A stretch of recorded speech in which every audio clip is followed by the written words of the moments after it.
Ayun, so good evening sa inyo guys. Ngayon po ay Wednesday, December 27, 2023. Ayan, so advance Happy New Year po and then belated Merry Christmas. So finally, nag-start na ulit yung market natin after ng mahabang bakasyon natin. So nag-pull back muna si Philippine Stock Exchange natin, yung pinaka-main index natin kasi nag-close siya ng 6,462.8. Pero net foreign buying tayo kanina, so meron tayong konting net buy, di ba?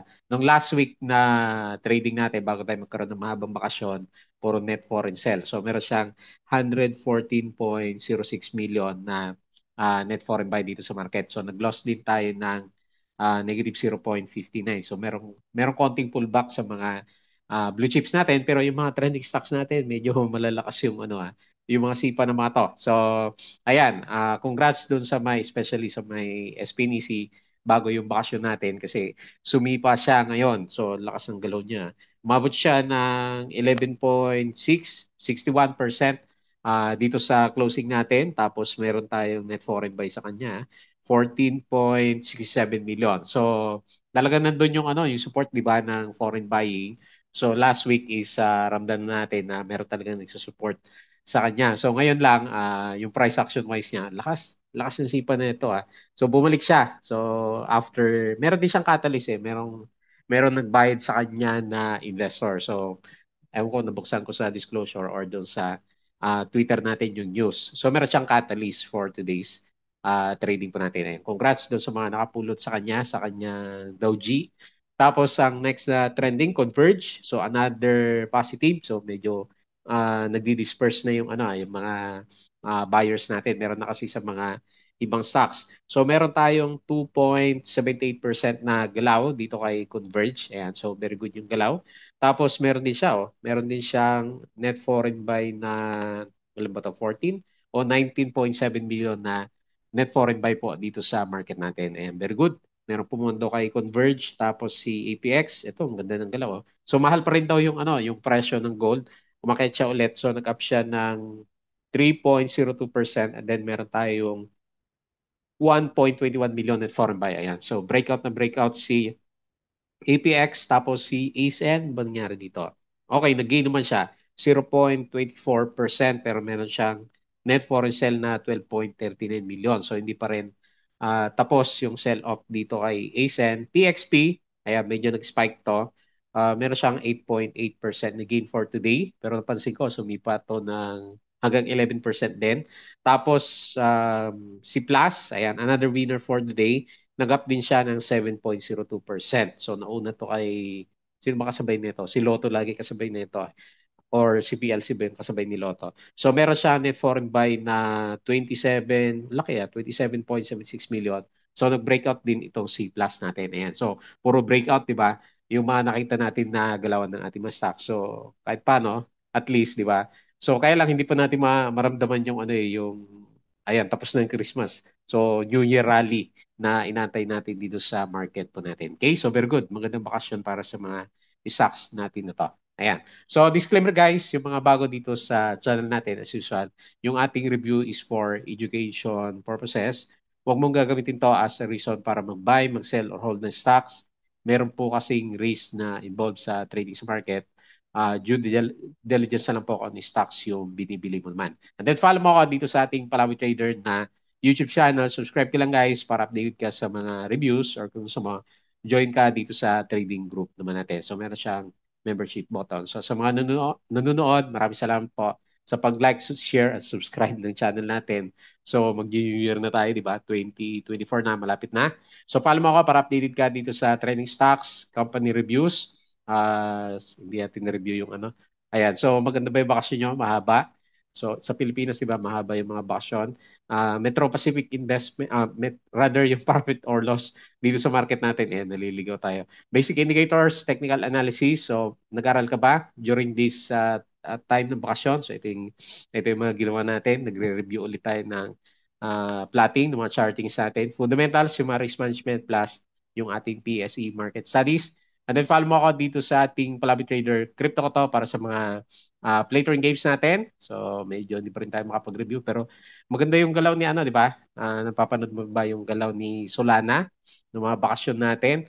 Tapos, follow mo ako sa social media dito sa ating Facebook account or dito sa Facebook page natin para updated kayo sa mga post. Pwede pick yung mga articles natin sa local market, dito sa US market, at saka sa cryptos. Tapos sa money earners, yung mga side hustles natin. Medyo humina yung ano yung mga earnings ko dito sa website pero meron pa rin naman. Ayan. So, yun yung maganda, di ba? Wala tayong ginawa pero may daily earnings tayo sa website naman natin. Okay? So, tingin tayo dito sa konti lang na post ko kanina eh. So, hindi rin ako masyadong nakatutok pa sa market.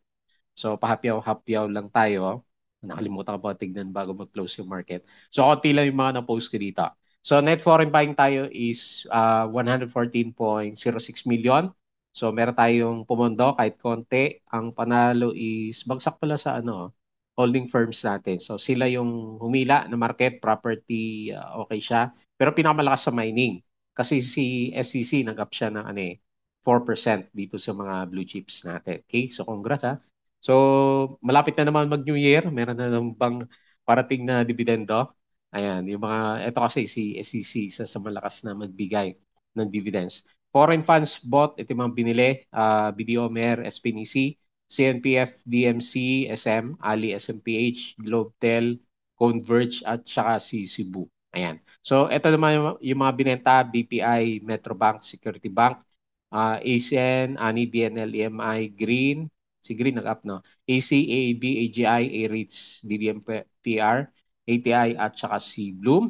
Tapos si ASEAN, daming balita, no? ASEAN subsidiary signs share purchase agreement for acquisition of YMP Telecom Power Incorporated. BDO takes full ownership of SM Keppel Land Incorporated natin. Okay, tapos recap is 64, 62.8. House of Investment joins GMR Airports International BB and Cavitex Holdings in submitting bid for Ninoy Aquino. So, wala tayong nakita masyadong stocks na na gumalaw dyan sa mga nagbibid.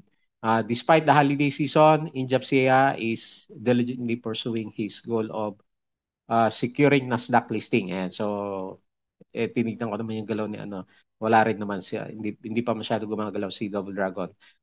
Bureau of, ano ba to? BOI approved investment all-time high at 1.16 trillion. Ayan. So, kanino ba? Board of Investments, kanino mga projects to? Hindi nilagay eh. Top executive of Ayala Land took advantage of the stock's recent hot streak to raise cash ahead of Christmas. Ayan. So, si Ali natin, mukhang nabibenta na yung mga may-ari. Gold prices cross 2,070 USD as soft inflation herald 2024 rate cuts bet. Ayan. So, ayan, mahal yung presyo ng gold. Kaya sumisipa alam ko si PX gumalaw din eh. At saka si APX. FGen, Prime Infra agreed to a 15-year lease of FGen LND terminal in Batangas, House Investments, okay. Hotel 101 aims for Nasdaq listing, higher pump prices on December 26. Share buyback si AGI, Mrs. G, URC at saka si Costco. AC, the Court of Tax Appeals partially granted AC tax refund claim of 212.93 million. Aboitiz expressed interest in 796 megawatt Kaliraya, Butukan, Kalayaan Hydropower. MER asserted maintains fair and reasonable rates. Ayan, so di ba may upcoming na ano ba tawag dito, nuclear si MER natin sumasali. NLEX Corps Inc. 10 billion loan deal with BPI to support projects. Tapos yung galawan sa US market kahapon. So 26 ng gabi meron na sila Dow Jones positive ulit So very high dito sa US. 0.43, Nasdaq 0.54, S&P is 0.42%. So yung ating representative si APHC hindi masyadong gumalaw naman. Okay? So yan yung galawan sa um, markets natin, yung mga news. And as usual, doon sa mga gusto ng guide sa Philippine market trading, investing, gusto mo ng trading group, so pwede ka sumali dito sa community natin through sa ating Patreon channel. So double check mo na lang po yung mga nakalagay naman dyan. So tingin tayo na mabilis dito sa graphs natin. Ayan, medyo late yung yung upload natin ngayon. So refresh ko to.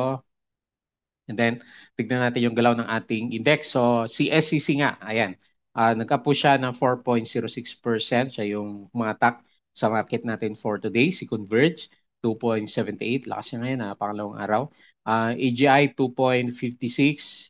Nickel, Metrobank 1.38 at saka si Mer 1.29. So yung humatak pababa, si Pure Gold 3.05, Wilcon lakas ng drop negative 4.19 AC. So nag-pullback sa AC malakas 2.94 at saka si Monde 2.63 percent. So dito mining nga gawa ni SCC 6462.8 may pa-pullback pa tayo. So halos berde sana o halos break even lang tayo. Sana kanina pero may konting magic closing na pabagsak. Negative 0.59%. Tapos mababa yung trading value. 3.42. 47% foreign and then 53% local participation. So dito sa mga gumalaw, so ito yung gusto ko nangyari dito sa market natin kahit papaano, may mga small caps na tayo na pumipitik-pitik. Halimbawa si Inex, di ba? Kunin yata ito ni MPI o mag-invest siya dito. So 18.68% nag-up siya, di ba? Pero maliit lang naman yung traded value. DWC 16.19, mga penny ito. No? SPNC, so ito yung may volume. Nag-up siya ng 11.61. Lakas. PXP 8.82 plus 7.02. Star, sino ba to? Starmall ba to? STR, 6.64. Sino pa ba may volume? CBLL, pumitik 5.06. Ani, o nag-bounce na siya ng konti, 4.62. Si Green, 3.57. ABS, tumataas si ABS, no? 3.37. Costco, 3.13. APX, 3% and Converge, 2.78. So matataas yung average na nakikita natin na values. Tapos dito sa sellers, hanap tayo ng may volume, ECP, mga penny stocks yan eh. CHP, 5.1 drop. ABA, minus 4.76, wala pa rin, no? Balay, minus 3.8% si dito, minus 3.69, kaya pala trending si dito, drop. Pure Gold, minus 3.05, Monde, 2.63. And then si, ayan, bumagsak din naman. Si Double Dragon natin is negative 2.46%. Okay? So yun po yung galawan dito sa mga stocks natin. Then punta tayo dito sa chart. Ayan. So medyo pullback muna. So nag-aantay ng tagatulak yung market natin. So meron tayong high dito sa 6569. So mukhang hindi pa natin abutin yung ano yung 67. So pwede pa natin ilagay doon. Pwede rin naman. So siguro ilagay natin. Kasi ifa-factor in na natin yung ano yung New Year na galaw ni PSC market. So kung matuloy-tuloy siya, de maganda. So bukas kung hindi rin naman mababasag yung MA9. So ganyan pa rin yung chart natin. Pero once mabasag siya, ibaba muna natin yung forecast. Siguro mga 6.5. Pero ngayon is okay pa naman yung index natin, di ba? So lumalaban pa rin naman siya dito sa MA9. So meron konting pullback yung ating RSI at saka MACD formation. Overall picture is nagre-recover pa rin naman. Nasa rally pa rin naman si Philippine markets po natin. Okay? So tingin tayo dito sa global markets. Ano bang galaw dito sa futures? Okay, medyo accurate to kasi alas 8 na yung yung review ko. So Nasdaq futures is medyo drop no. Negative 0.01 so lumalaban. Dow futures negative 0.07, S&P negative 0.05. Pero kahapon ang ganda ng galaw nila so berde na berde. Yung ating mga chart, European markets okay siya. Ba Asian markets okay din no. Ayan, tayo lang yung mapula. Nakakaya naman dito sa global markets natin sa Asian markets, lahat sila is berde. Ayan. So tayo lang talaga yung ulit ulit dito sa galawan sa global markets. Tapos dito sa crypto, Solana pa rin yung di ba? Okay, may post si Solana, nag-post si Solana. Pero ang taas sa mga ginalaw niya. So Bitcoin is 42.9K. So mataas, rather bumagsak siya no. 43 pala to nung last week. 2.2K si Ethereum and then BNB is 300. Ba, lakas na yung BNB ah. So nag-up siya ng 7.14%. So saka lang siya pumiting na malakas nung umalis na si CZ. dito sa Binance natin. So, ang taas 309, no? 7%. So, the rest, laglagan, yung iba, mix yung galawan dito sa cryptos. Pero nag-drop si Bitcoin, pero the rest is okay naman. Parang magre-recover yung galawan ng majority ng mga nandito. Okay? So, healthy rin naman kahit papano dito sa cryptos natin. So, balik tayo dito sa chart. Refresh ko ulit to. Then, pag-usapan natin yung ating mga trend stocks. Silipin natin yung galaw ng mga SP and EC, yung mga stocks natin for today. Okay, so panalo yung panalo yung bakasyon dito sa SP and EC natin. So, yun pala yung since siguro maraming net foreign buy si SP and EC, madali na lang siyang itulak, no. Lalo ngayon, meron talagang nag-push 14 million yung net foreign buy natin sa kanya. So, very good para sa mga holders. So, naging catalyst yung yung nakita natin na doji dito. Ayan. So, ang bilis. So, nung opening, alam ko mataas na kaagad tong si SPDC natin. So, anyway, meron tayong malakas na support. So, actually support natin yung 1.2, and then magre-retest tayo dito sa sa previous gap. So, gap yung next natin. MA20, after nyan is dito sa gap. So, kung merong magpo-push pa rin na kasi malakas yung net foreign buy nitong si, di ba sabi natin last time, hindi naman umakit yung price, pero meron talaga siyang may pumopondo dito kay kay SPNC. So 11.61% up for today. 14.66 million net foreign buy. So malaki yan. Abacus pa rin naman yung main driver natin. Abacus Star All, Abacus Call yung pinaka main buyer dito kay SPNC. So ang laki kaagad ng next na resistance natin. Kasi ito lang naman na yung next na major resistance, yung gap down dito sa 1.35. So tuloy, laki na nga niyan eh. So congrats doon sa mga nakahuli dito kay SPNC natin last week bago tayo magkaroon ng long holidays. Next si Converge. So gumaganda na yung chart ni Converge. Ayan. So unlike last time, di ba sabi natin bago tayo mag-close ng review last time. So pumipitik tayo above ng MA20.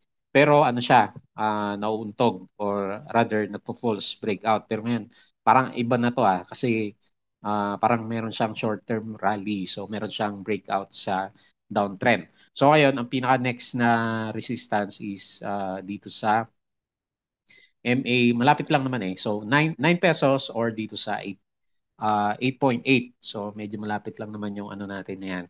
Yung resistance area. So, baka dyan natin makita na makipaglaban si Converge, lalo na psychological levels yung 9 pesos natin. Okay, so gumaganda, no? Tapos ngayon, yung RSI is okay siya. So, nag-above ulit siya dito sa 50.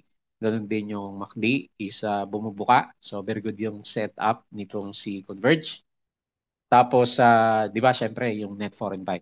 So, meron tayong 2.78% na galaw for today para dito kay Converge natin. Tapos, ayan. So, medyo malakas siya, 19.7 million.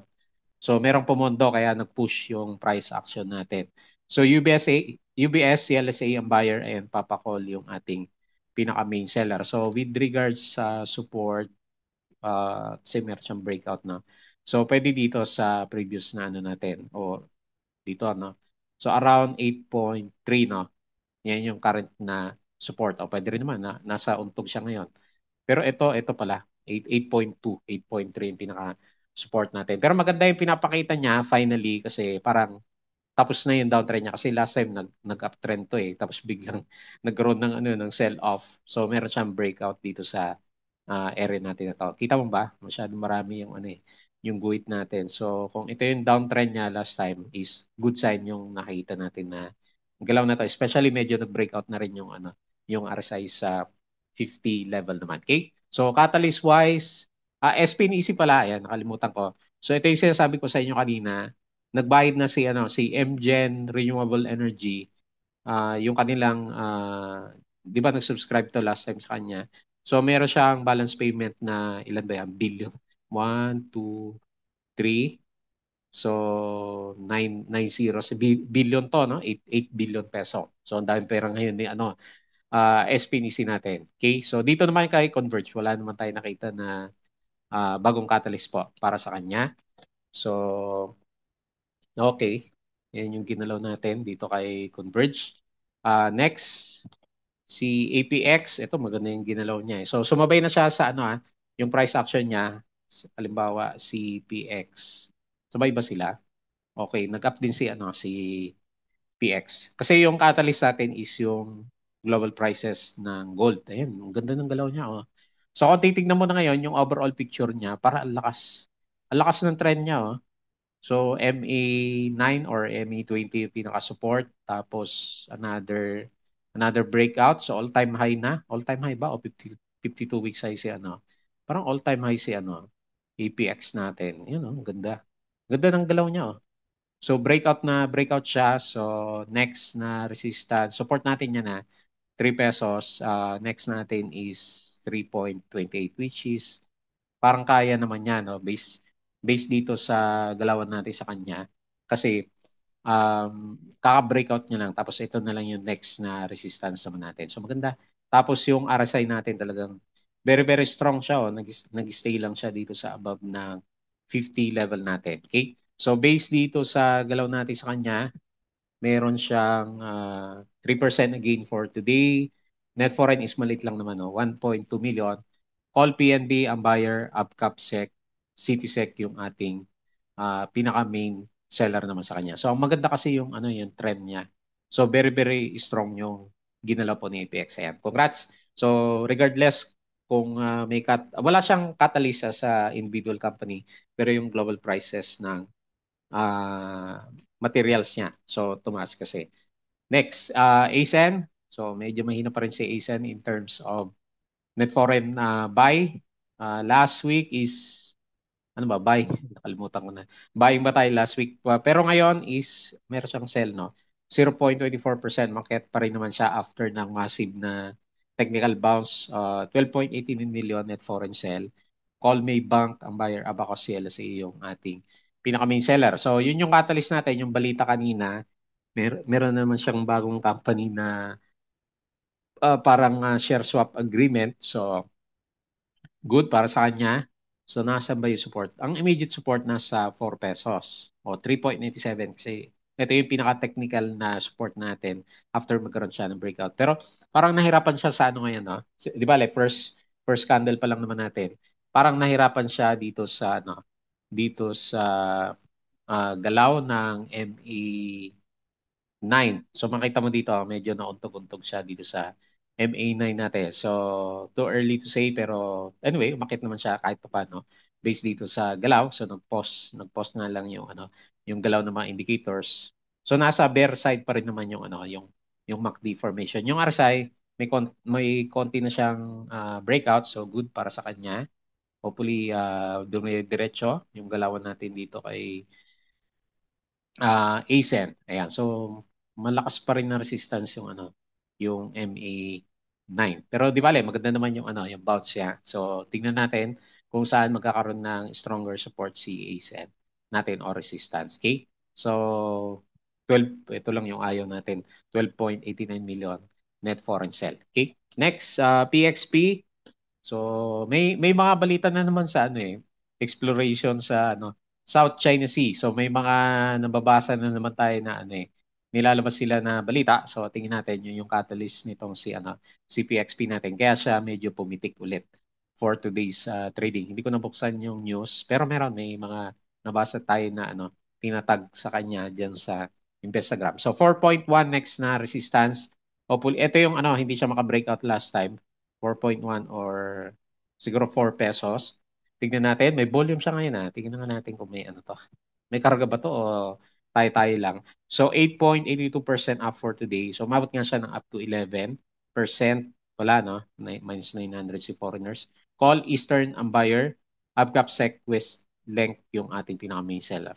So anyway, technical wise, solid din yung solid yung mga kandila nitong si PXP natin. So maganda naman kasi nag-breakout siya dito sa MA 100. So yan yung pinaka-support. So more on news driven tong sa PXP rather than fundamental kasi may na naman to sa sa punda si PXP natin. Okay? So anyway, hanggat lumalabas yung West Philippine Sea Exploration, Joint Venture, yung mga ganon, MOU, magiging magandang catalyst para sa kanya. So sa news, ayan, sa technical chart nitong si PXP naman. Okay? So wala tayong foreigners. And then lastly, si Plus. So nilagay ko to kasi nag-breakout yung yung candle natin. Ayan. So solid talaga tong si Plus natin. Congrats doon sa mga may hawak pa rin. Nag-breakout siya dito sa 7.3 and then ngayon is all-time high, no? All-time high ba? Hindi naman. 52 weeks high. Ayan. So 52 weeks high si Plus, nag-breakout na siya dito. So support natin is 7.3, 7.4 and then yung next resistance is 8. Ayan. Abot pa ba yan sa 8? So pero ito yata pinaka-winner natin sa lahat ng stocks natin for this year kasi since May na mag-breakout siya dito, ilang percent na to? Laki na ng inakyat nito. Ayan o. So halos 200% na yung inakyat nitong C+. So maganda yung technicals. Meron siyang volume dito bago siya magkaroon ng breakout. So di rin natin napansin ba to? C+, meron siyang magandang RSI at saka MACD formation naman. Okay? So based sa price action wise, local lang to, di ba? Wala namang foreigners dito. O meron. 7.02% up for today. Ay, meron pala siya. Oh. May tagatulak na 27.7 million net foreign buy. Venture FMS ang buyer. Tapos si Venture Solar yung ating pinaka-main seller. Okay? So balik tayo sa PSE. So medyo marami naman sa stocks natin ng pumipitik na sa ngayon. So syempre gusto natin majority ng stocks is gumagalaw. Kasi last week bago yung mahabang bakasyon, mga blue chips kasi yung yung runners dito sa market. Pero ngayon is meron na tayong nakita na paisa-isa sa mga small caps na stocks natin. Okay? So hopefully magtuloy yan bago yung ating New Year. So New Year rally na lang yung abang natin kasi tapos na yung Christmas. So nag-rally naman si PSE. Yun nga lang, medyo mahina yung uptick niya. Pero halos pares naman siya kasi nandito din yung level natin ng December. Ayan. So bumagsak pa nga tayo nung December last time. So halos pares lang dito sa this year natin 2023. Okay? So yun lang muna yung ating review sa first day of trading natin as usual. Bago tayo mag-close, please don't forget to subscribe dito sa ating Palaboy Trader na YouTube channel. Join ka sa group guys kung gusto mo ng guide. Crypto ko to, Facebook account, Facebook page, Bodega Peak, Money Earners, Twitter, and Patreon sa mga gusto ng guide sa Philippine Market Trading Investing. Sali lang po kayo sa group. So yun lang, maraming salamat.